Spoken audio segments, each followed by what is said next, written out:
Imaginez une machine qui s'arrête brutalement. Plus rien. Le moteur ne répond plus, l'écran reste noir, le système refuse de démarrer. Vous appelez un technicien, il arrive, il regarde et vous annonce un prix qui vous coupe le souffle.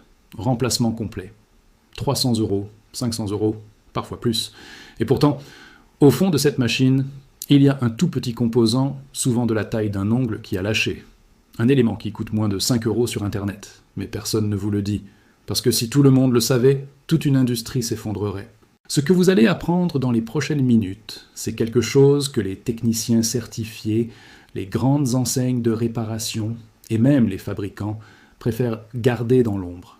Ce n'est pas de la magie, ce n'est pas de la triche. C'est simplement de la mécanique et de l'électronique de base que n'importe qui peut comprendre et que très peu de gens connaissent vraiment.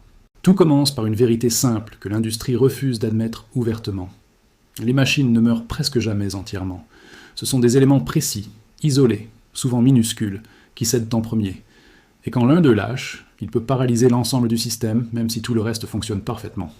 C'est comme une chaîne, un seul maillon faible suffit à tout bloquer. Prenons un exemple concret. Un compresseur d'atelier, un outil robuste, lourd, construit pour durer. Un matin, il refuse de démarrer.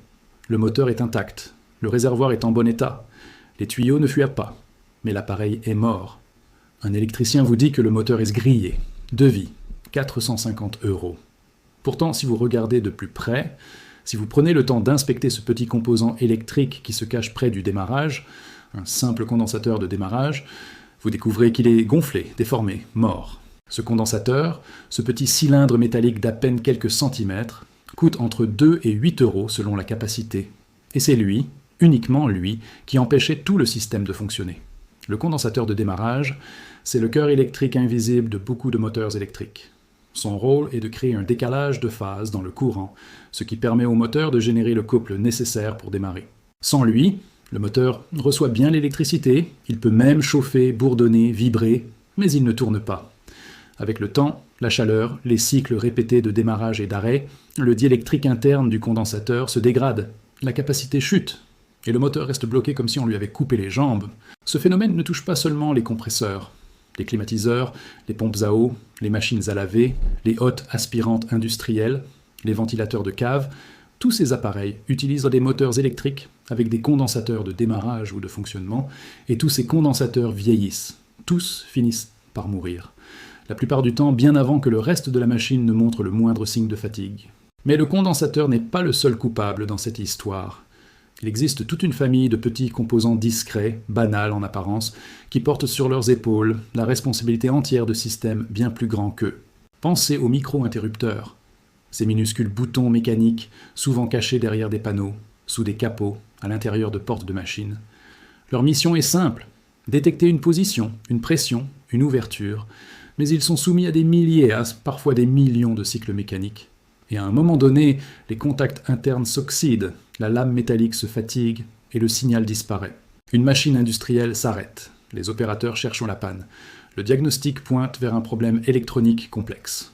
On parle de carte mère, de variateurs de fréquence, de capteurs défaillants. Le technicien passe des heures à chercher.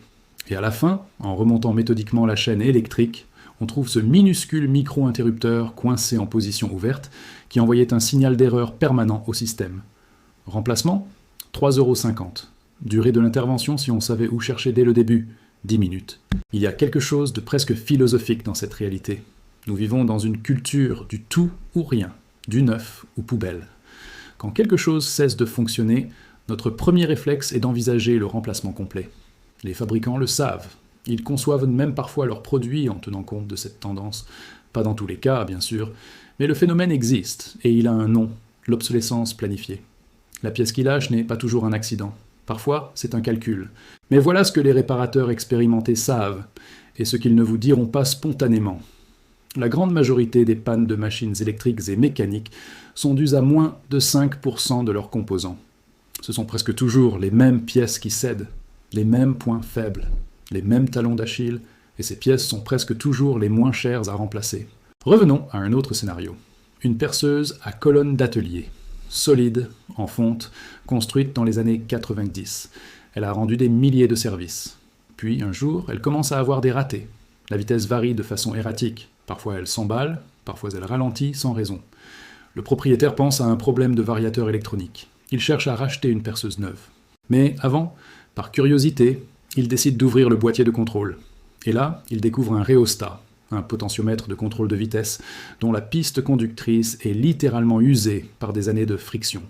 La résistance saute, le signal devient instable, et le moteur reçoit des ordres incohérents. Ce potentiomètre, cette petite pièce circulaire avec un axe central, coûte entre 1 et 10 € selon le modèle. Il se remplace en quelques minutes avec un fer à souder basique.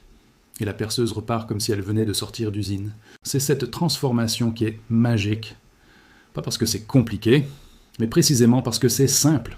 Trop simple, trop évident, trop bon marché pour que quelqu'un vous le propose spontanément quand il y a une belle marge à réaliser sur la vente d'un appareil neuf. Les connecteurs électriques méritent aussi qu'on s'y attarde, car ils sont responsables d'une quantité astronomique de pannes inexpliquées. Un connecteur, c'est simplement un point de jonction entre deux fils ou deux circuits. Mais avec le temps, la vibration, la chaleur, l'humidité, ces points de contact s'oxydent, se corrodent, se desserrent, le courant passe mal, ou il ne passe plus du tout.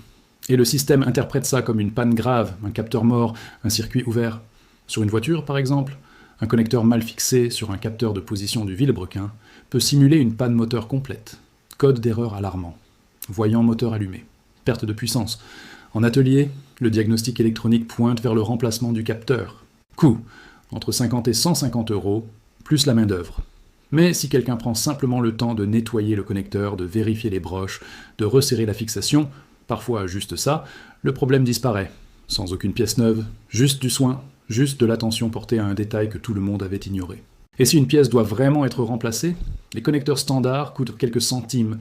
Les cosses de remplacement, les gaines thermo-rétractables, les pins de rechange, tout ça se trouve pour moins de 5 € en kit complet. La connaissance, c'est là que réside la vraie valeur. Savoir quoi chercher, savoir où regarder, savoir que le problème est souvent bien plus simple qu'il n'y paraît.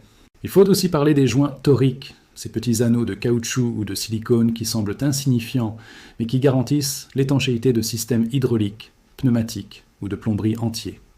Un joint torique usé, craquelé, durci par la chaleur ou les produits chimiques. C'est une fuite. Une fuite, c'est une perte de pression.